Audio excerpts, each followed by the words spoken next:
जय श्रीकृष्णा, दंड प्रणाम. जय शिवराय, जय स्वराज, जय स्वदेशी. मित्रांनो, आज मी तुम्हाला एक घरगुती असा फॉर्म्युला सांगणार आहे ना. सध्या उष्णता वाढली आहे किंवा काही लोकांना उष्णता नसली तरी 12 महिने त्यांच्या शरीरात उष्णता असते आणि तो आजार उष्णतेचाच आहे, पित्ताचा आजार आहे. लक्षात ठेवा. महिलांमध्ये कधी कधी हार्मोन्स जर खूप जास्त खालीवर झाले, विस्कळीत झाले तरी ती समस्या होत असते. पुरुषांमध्ये तर होण्याचे अनेक कारण आहेत, पण असो, ती समस्या आहे किरपुळी किंवा किरपुळ्या.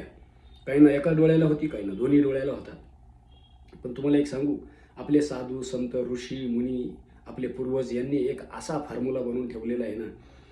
खऱ्या अर्थाने आपलं जे स्वयंपाकघर आहे ना, हेच सगळ्यात मोठं आपलं औषधालय आहे. फक्त आपल्याला ते माहीत नाही आहे. ते माहिती करून घेणं कोणाचं काम आहे? आपलं काम आहे. तर बघा काय करायचं आहे ते समजून घ्या.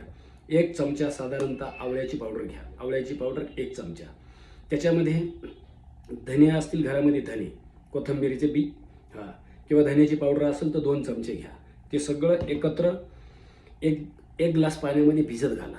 रात्रभर भिजत घालायचं आणि सकाळी त्याला उकळवायचं. किती उकळवायचं? जितकं चहा उकळवतो तितकं उकळवायचं. साधारणतः 1 ग्लास तर अर्धा ग्लास, पाऊण ग्लास शिल्लक राहिलं का ते गाळायचं आणि पिऊन घ्यायचं. परत सकाळी तसंच औषध करायचं. ते संध्याकाळी उकळवायचं, परत रिकाम्या पोटी प्यायचं. हे असं तुम्ही करा साधारणतः 3 ते 7 दिवस. तुमच्या उभ्या आयुष्यातही तुम्हाला कधी किरपुळ्या होणार नाही, शरीरामध्ये अनावश्यक उष्णता वाढणार नाही आणि बऱ्याचशा समस्या याने जातील. पित्ताचे आजारसुद्धा जात असता याने.